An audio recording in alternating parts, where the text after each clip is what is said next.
On a gray morning in December 2005, in a quiet corner of Washington state, a young woman vanished from the earth as if she had never existed at all.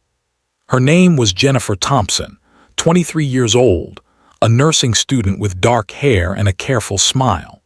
She lived in a modest apartment on Elm Street in the small town of Ridgeview, population 4,200, nestled between dense forests of Douglas fir and the distant silhouette of the Cascade Mountains. The last person to see her alive was someone she trusted. The last place she stood was her own doorway. And for 17 years, no one could prove what happened in the hours that followed.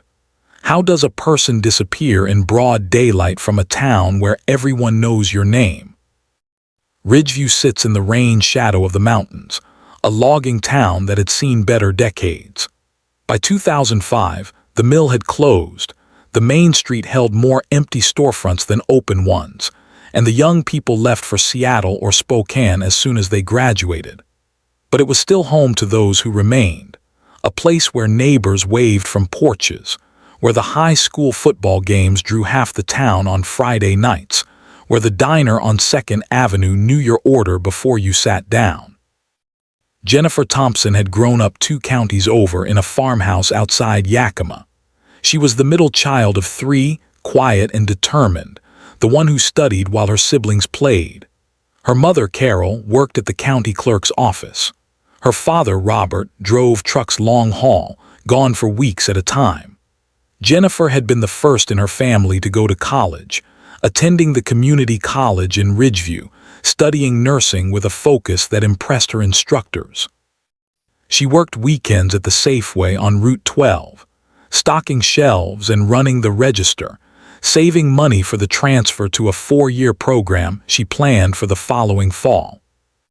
She lived alone in apartment 2B of the Maplewood complex, a 2-story building with peeling blue paint and a parking lot that flooded when the rains came hard.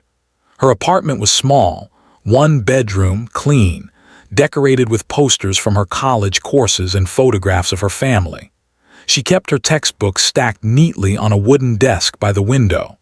Her neighbors said she was polite, kept to herself mostly, came and went on a predictable schedule. Classes 3 days a week. Work on Saturdays and Sundays. Grocery shopping on Monday evenings. December in Ridgeview arrives with a cold that settles into your bones. The trees stand bare and black against the sky. The clouds hang low, threatening rain that may or may not come. On the morning of December 10, 2005, a Saturday, the temperature hovered just above freezing. Frost covered the windshields of cars in the Maplewood parking lot. The air smelled of wet earth and wood smoke from someone's chimney. Jennifer's shift at Safeway was scheduled to begin at 8 o'clock that morning. She was known for punctuality, had never called in without notice, had never been late in the 14 months she'd worked there. Store manager Dale Hoffman expected to see her walk through the employee entrance at 7:55, as she always did, carrying her insulated lunch bag and wearing her blue Safeway vest over a sweatshirt. 7:55 came and went, 8 o'clock, 8:15. At 8:30, Hoffman called her apartment. The phone rang 6 times before the answering machine picked up. He left a message, his voice carrying a note of concern rather than irritation. He called again at 9, again at 9:30.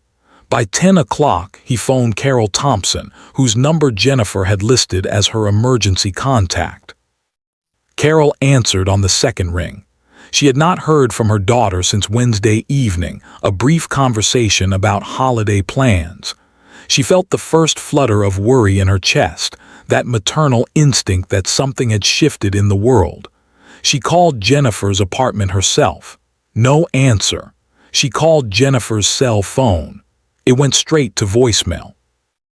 At 11:15 that morning, Carol Thompson drove the 93 miles from Yakima to Ridgeview, her hands tight on the steering wheel, her mind cycling through reasonable explanations.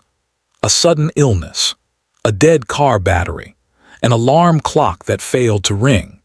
She pulled into the Maplewood parking lot at 12:40 and recognized Jennifer's car immediately, a 1998 Honda Civic, green, parked in its usual spot beneath the overhang.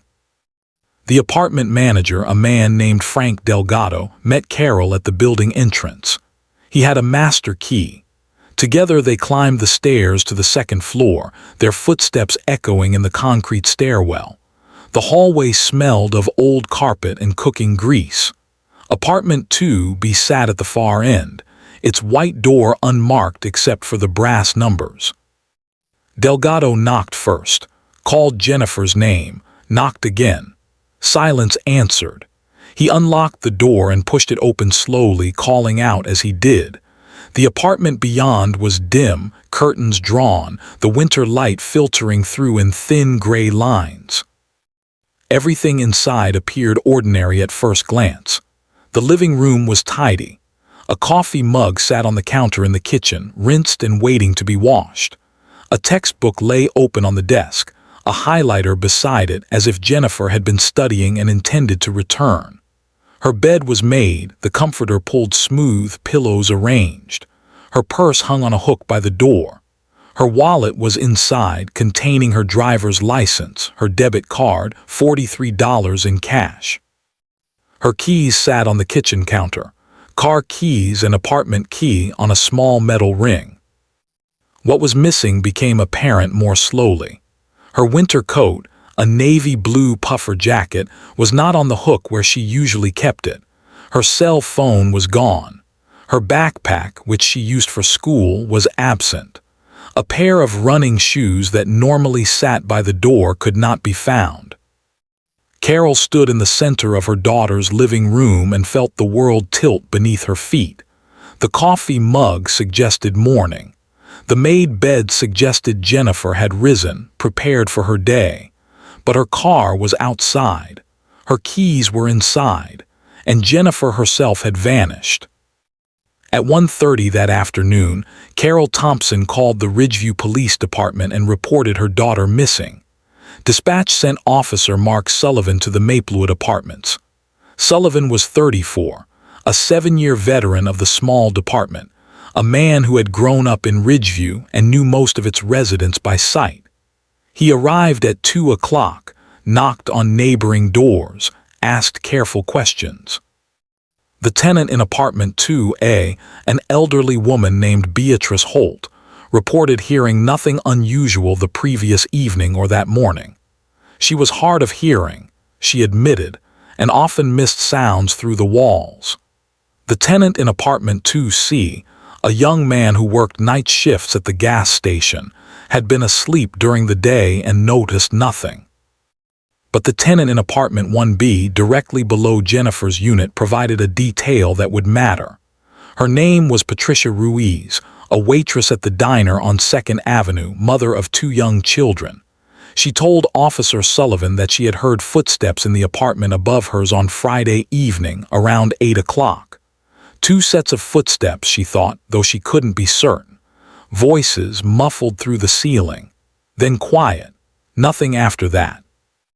Sullivan documented the information in his notepad, his handwriting precise and small.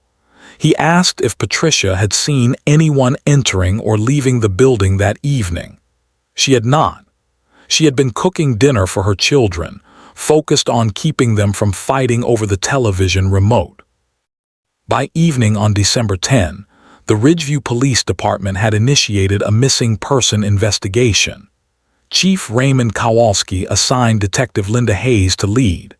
Hayes was 46, a transplant from Tacoma who had joined the department 5 years earlier, drawn by the slower pace and the mountains.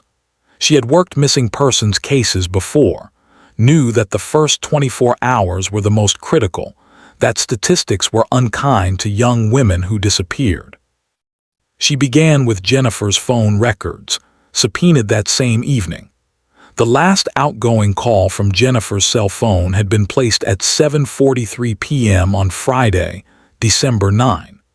The call had lasted 6 minutes and was placed to a number registered to Marcus Webb, age 26, a resident of Ridgeview who worked as a mechanic at Patterson's Auto Repair on Highway 12. Part 2. The Investigation. Dawn broke on Sunday, December 11, with the kind of pale light that offers no warmth. By 6:30 that morning, more than 60 volunteers had gathered in the parking lot of Ridgeview High School, organized by Carol Thompson and coordinated by the police department. They came with thermoses of coffee and flashlights, wearing work boots and heavy coats, carrying topographical maps that Detective Hayes had photocopied at the station. They divided into teams of 5, assigned sectors radiating outward from the Maplewood apartments in concentric circles. The first search teams headed into the forest at 7 o'clock, calling Jennifer's name into the silent trees. The media arrived by midday.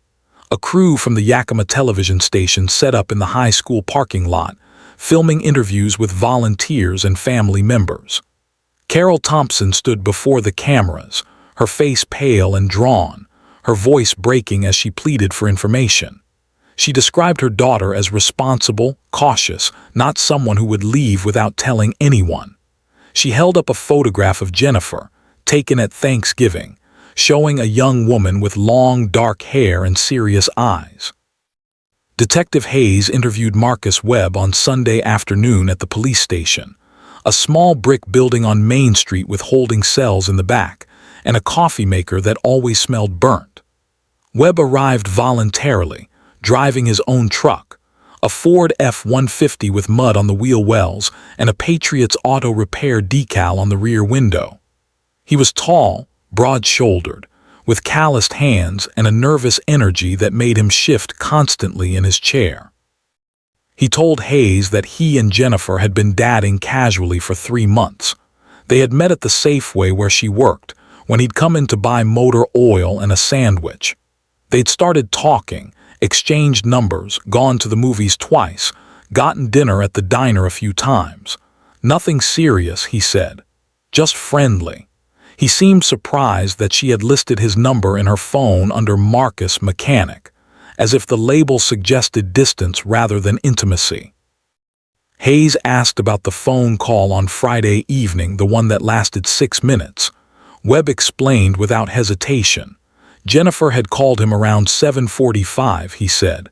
She wanted to know if he was free that evening, maybe wanted to meet up. He told her he was tired, had worked a long shift at the shop, planned to stay in and watch television. They'd talked for a few minutes about nothing important. The weather, plans for the holidays. She'd sounded normal, he said. Fine. Maybe a little disappointed that he didn't want to go out, but not upset. The call had ended with her saying she'd probably just study, maybe call him later in the weekend. Did she call you later? Hayes asked, her pen poised over her notepad. No, Webb said. I didn't hear from her again. Hayes asked where he had been on Friday evening after the call ended. Webb said he'd stayed home, watched a basketball game, ordered a pizza around 9 o'clock. The delivery driver could confirm that, he suggested. Hayes wrote down the name of the pizza place, made a note to follow up. She asked if he'd been worried when Jennifer didn't call back over the weekend. Webb shrugged, a gesture that seemed to carry more indifference than concern. I figured she was busy with school stuff or work. We weren't the type to check in with each other every day. Hayes asked if he knew of anyone who might want to harm Jennifer, anyone she'd mentioned having problems with. Webb shook his head. She was quiet, kept to herself. I don't think she had enemies or anything like that. The interview lasted 45 minutes. Webb left the station at 3:30, climbing back into his truck and driving away. Hayes watched him go, a feeling settling in her stomach that she couldn't name yet. Not suspicion exactly, more like curiosity about what hadn't been said. The search continued through Sunday and into Monday. Volunteers combed the forest surrounding Ridgeview, wading through underbrush and checking abandoned buildings. The local fire department brought in a search and rescue dog, a German shepherd named Max who specialized in tracking scents. The dog was given one of Jennifer's sweaters from her apartment and led to the Maplewood parking lot. Max circled Jennifer's Honda Civic, sniffed the driver's side door, then sat down and looked at his handler with confusion. The trail went nowhere. On Monday evening, Hayes obtained Jennifer's cell phone records in full. The data showed that Jennifer's phone had been active until approximately 8:15 p.m. on Friday, December 9. At that time, it had connected to a cell tower located on the eastern edge of Ridgeview, near Route 12. After 8:15, the phone had gone dark, either powered off or destroyed. Hayes studied the timeline. Jennifer had called Marcus Webb at 7:43. They'd talked until 7:49. Between 7:49 and 8:15, Jennifer's phone had not made or received any other calls. At 8:15, it had simply stopped transmitting. Hayes returned to the Maplewood apartments on Tuesday morning.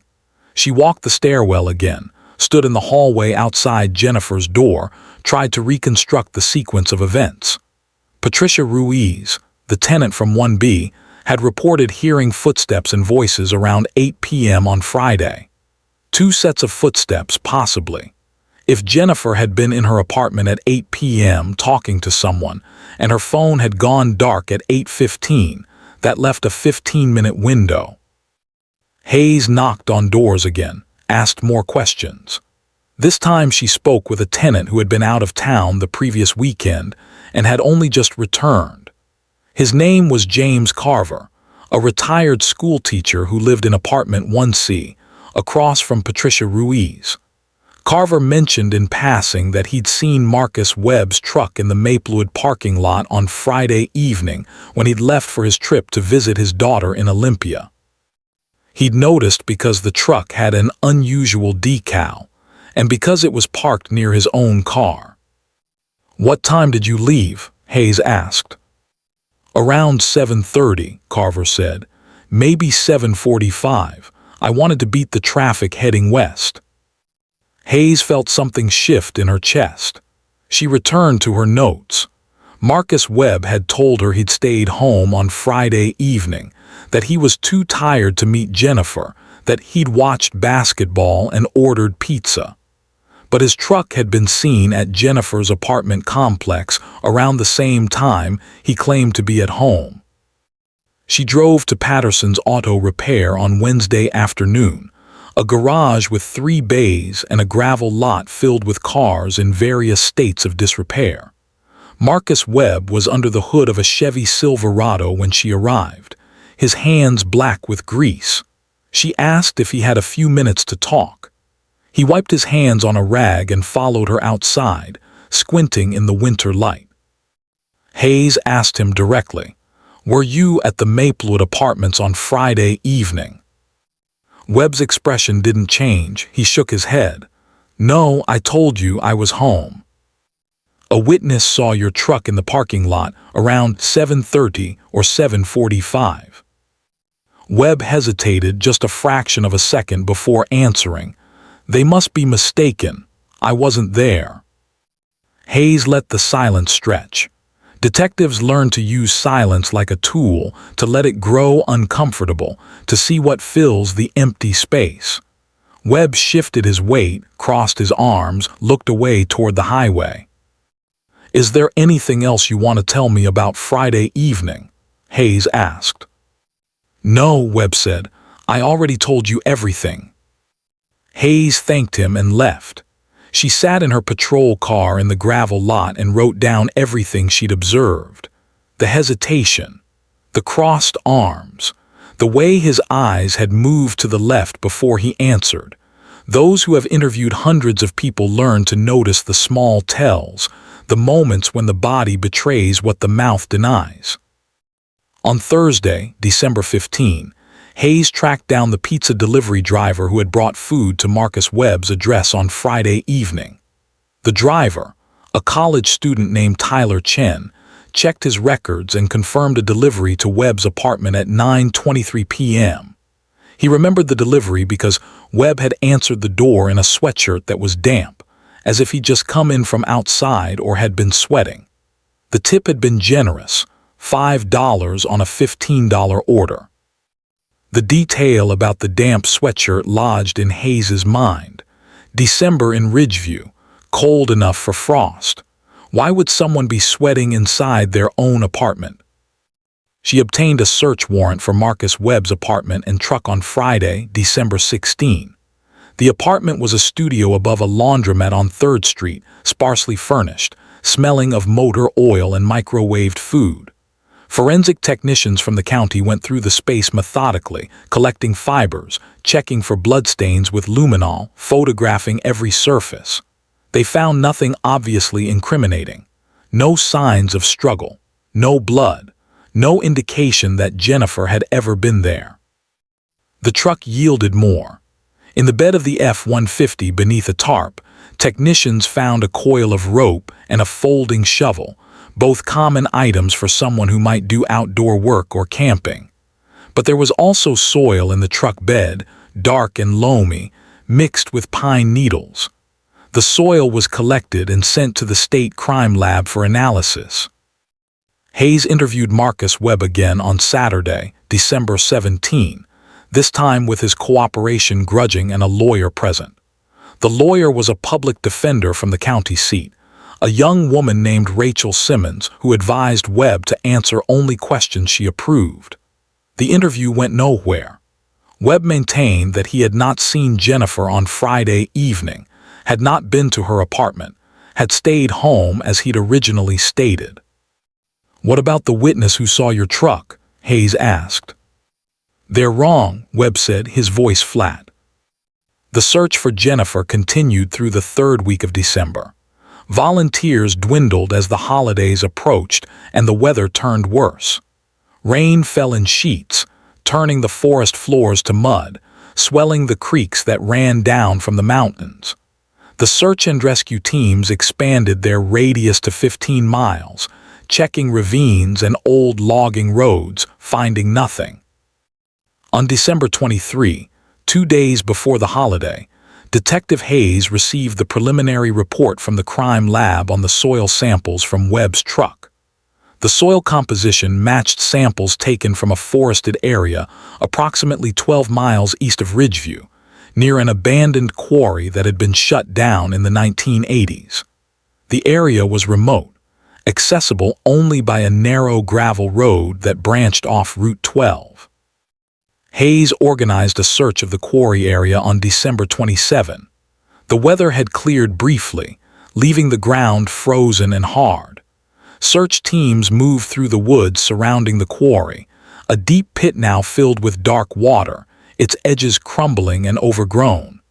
They searched for 3 days, finding beer cans and old tires and the rusted frame of a motorcycle, but no sign of Jennifer Thompson. By early January 2006, the investigation had slowed. Leads dried up. The media moved on to other stories. The volunteers returned to their lives. Carol Thompson stayed in Ridgeview, renting a room at the Comfort Inn on Route 12, calling Detective Hayes every day for updates that never changed.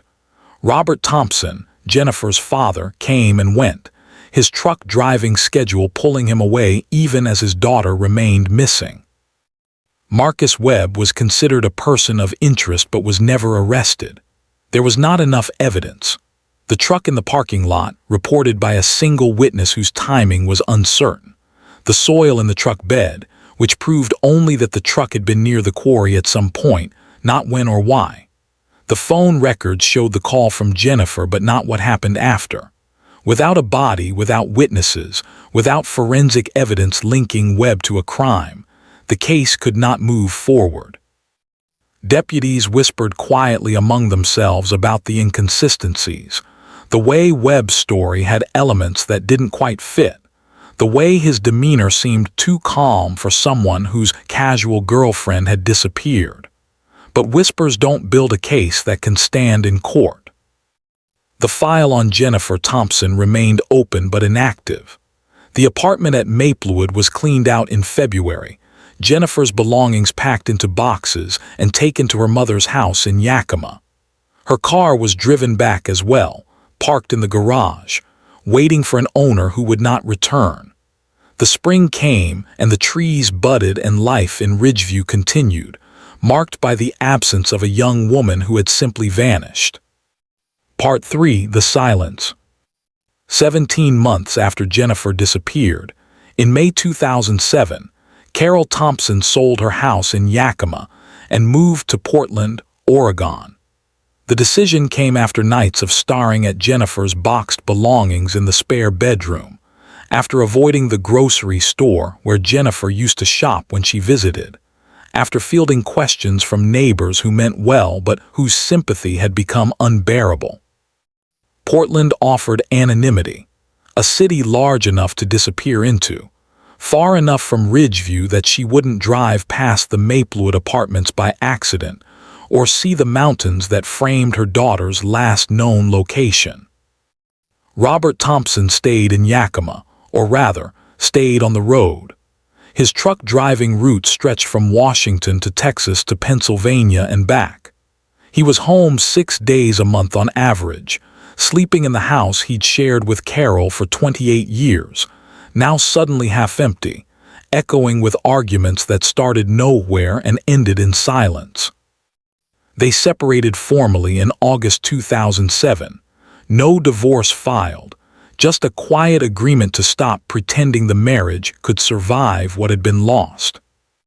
Detective Linda Hayes kept the Jennifer Thompson file on her desk, not in the filing cabinet with the other cold cases. She reviewed it every few months, looking for something she might have missed, some detail that could break the case open. She drove past Marcus Webb's apartment occasionally, watched him leave for work in the morning, return in the evening, live a life that seemed entirely normal. He'd gotten a new girlfriend by 2008, a woman named Ashley who worked at the bank. Hayes watched them at the grocery store once, loading their cart with cereal and milk, and felt a rage she had to suppress.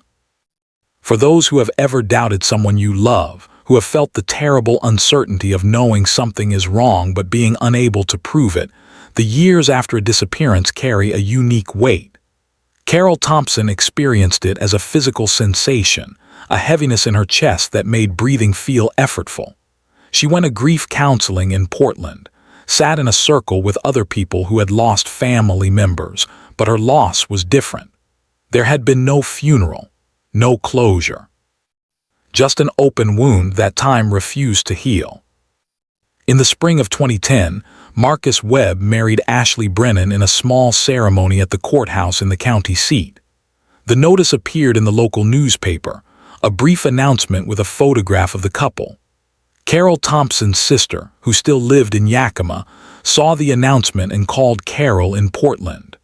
They spoke for an hour, Carol's voice tight and cold, her sister trying to find words of comfort that didn't exist.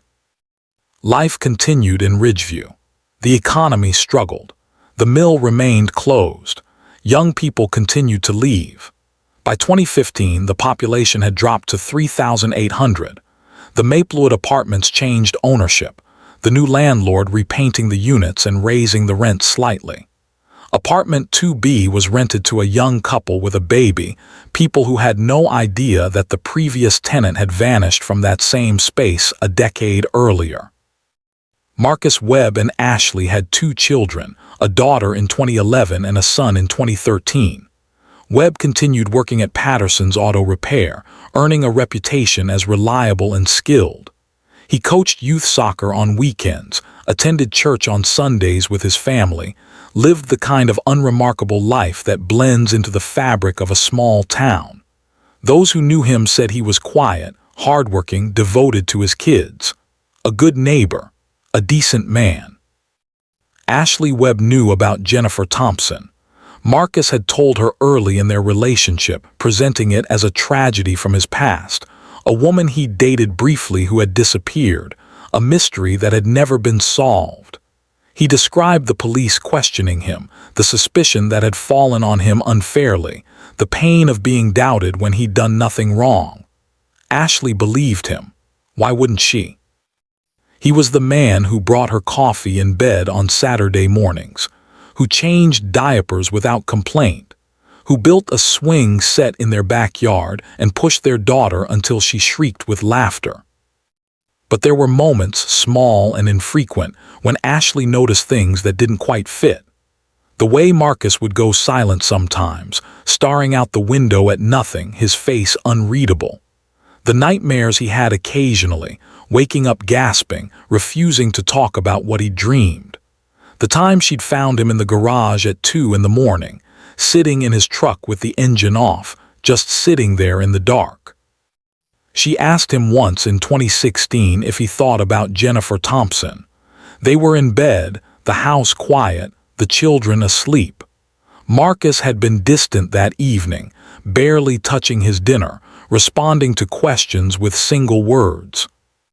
"Sometimes," he said after a long pause. "Do you think she's still alive?" Ashley asked. Marcus turned to look at her, his face half in shadow. "No," he said, "I don't think she is." "How do you know?" "I don't know, I just don't think someone disappears that completely and is still out there somewhere." Ashley wanted to ask more, but something in his tone stopped her. She turned over, pulled the blanket up to her chin, and lay awake for a long time listening to him breathe. By 2020, 15 years had passed since Jennifer Thompson had last been seen. Carol Thompson was 62, working part-time at a bookstore in Portland, living alone in a studio apartment with photographs of her daughter on every surface. She had never stopped hopping for answers but had learned to live with their absence, the way you learn to live with chronic pain, always present, sometimes bearable, sometimes not. Detective Linda Hayes had retired in 2018, moving to a small house on the coast, but the Jennifer Thompson case followed her. She kept a copy of the file in her study, pulled it out on winter evenings, read through the witness statements and the phone records and the lab reports, still looking for the key that would unlock the truth. And in Ridgeview, Marcus Webb continued his quiet life, a man marked by old suspicions that had never hardened into charges, watched occasionally by those who remembered, forgotten by most who didn't. Then in the fall of 2022, 17 years after Jennifer Thompson vanished, something shifted. Part 4, The Revelation. The call came to the Ridgeview Police Department on a Tuesday morning in October 2022. The current chief, a man named Daniel Torres who had joined the department in 2010, took the call in his office, listening as a woman on the other end of the line identified herself as Ashley Webb and said she needed to speak to someone about her husband. Ashley had left Marcus 3 months earlier in July, taking their 2 children and moving into her mother's house in Spokane. The separation had been building for years. She explained to Chief Torres, the marriage eroding under the weight of Marcus's silences, his withdrawals, the sense that he was carrying something he refused to share. The final breaking point had come in June during an argument about something trivial, when Marcus had said, his voice cold and empty, "You have no idea what I've done to keep this family safe." The words had chilled Ashley. She'd asked him what he meant. He'd walked out of the room without answering.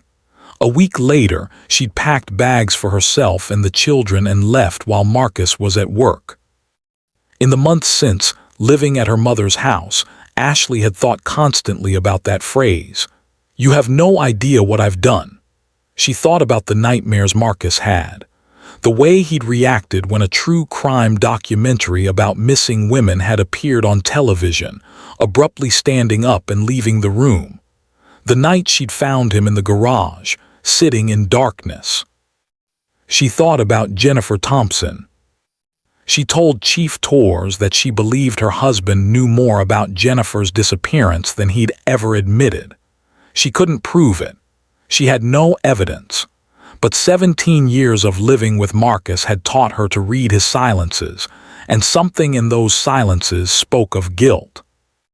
Torres listened, taking notes, his mind already moving through the implications. He thanked Ashley for calling, asked for her contact information, promised to follow up. After he hung up, he sat for a moment in his office, then picked up the phone again and called Linda Hayes. Hayes drove to Ridgeview 2 days later, meeting Torres at the police station.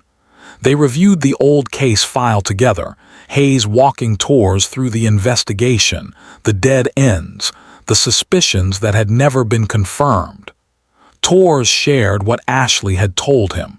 Together, they developed a plan. The Ridgeview Police Department contacted the Washington State Patrol and the FBI field office in Seattle, requesting assistance with reopening the Jennifer Thompson case. The response was cautious but affirmative. Missing persons cases, especially those involving young women, receive priority attention. The fact that a potential witness had come forward after 17 years added urgency. On November 8, 2022, a joint task force consisting of Ridgeview PD, State Patrol detectives, and an FBI agent specializing in cold cases executed a new search warrant at Marcus Webb's residence, a small house on Birch Street that he'd purchased in 2012. Marcus was at work when the teams arrived. Ashley had provided them with details about the house layout, where Marcus kept his personal items, the garage where he spent hours working on old cars. The search took 6 hours. Forensic teams went through the house room by room, photographing, collecting, cataloging. In the garage, in a locked toolbox beneath the workbench, they found a cell phone. It was old, a flip phone model from the mid-2000s, its battery long dead. The phone was sent immediately to the FBI lab in Quantico for analysis. 3 weeks later, the results came back. The phone was registered to Jennifer Thompson. The last call made from the device was to Marcus Webb's number at 7:43 p.m. on December 9, 2005. Data recovered from the phone's memory included text messages between Jennifer and Marcus, the most recent dated the day of her disappearance. The final message, sent from Jennifer's phone at 8:02 p.m. read, "I'm scared. Please don't do this." The message had been sent but never delivered, likely because it was typed but not transmitted before the phone was powered down or taken. On December 1, 2022, Marcus Webb was arrested at his workplace, handcuffed in the parking lot of Patterson's Auto Repair as his coworkers watched from the garage bays. He was charged with second-degree unlawful imprisonment and tampering with evidence. The charges were preliminary, placeholders that would allow investigators to hold him while they continued building the case. Webb was read his rights and transported to the county jail. He exercised his right to remain silent, requesting an attorney. The public defender's office assigned him a lawyer, a different one than he'd had in 2005, a man named Gregory Mills who specialized in criminal defense. The news of Webb's arrest spread through Ridgeview within hours. The local paper ran a front-page story the next morning. The television stations from Yakima and Spokane sent crews to cover the development. Carol Thompson, in Portland, received a call from Chief Torres informing her of the arrest before the news went public. She sat on the floor of her apartment and wept for the first time in years, not from joy, but from the terrible relief of knowing that she had not been wrong to believe something terrible had happened. Investigators interviewed Ashley Webb extensively over the following weeks. She provided details about Marcus's behavior over the years, the moments that had seemed off, the times he'd disappeared for hours without explanation. She mentioned that Marcus had taken a camping trip alone in December 2015, 10 years to the month after Jennifer's disappearance, driving east into the mountains and returning 2 days later with mud on his truck and a haunted look in his eyes. Acting on Ashley's information, investigators returned to the area near the abandoned quarry east of Ridgeview, the same location where the soil from Marcus's truck had matched in 2005. This time they brought ground-penetrating radar and cadaver dogs. On January 12, 2023, 17 years and 1 month after Jennifer Thompson disappeared, the dogs alerted in a wooded area half a mile from the quarry. Excavation began the following day. The ground was frozen, the work slow and painstaking. On January 14, at a depth of approximately 4 feet, investigators uncovered human remains wrapped in a tarp and bound with rope. The remains were carefully removed and transported to the state medical examiner's office in Seattle. Dental records confirmed the identity on January 18, 2023. The remains were those of Jennifer Thompson. The medical examiner determined that the cause of termination was blunt force trauma to the head, though the passage of time and the condition of the remains limited the precision of the findings. Fragments of fabric found with the remains matched the description of the navy blue puffer jacket Jennifer had been wearing when she disappeared. On January 20, 2023, Marcus Webb was formally charged with second-degree intentional homicide and first-degree unlawful disposal of remains.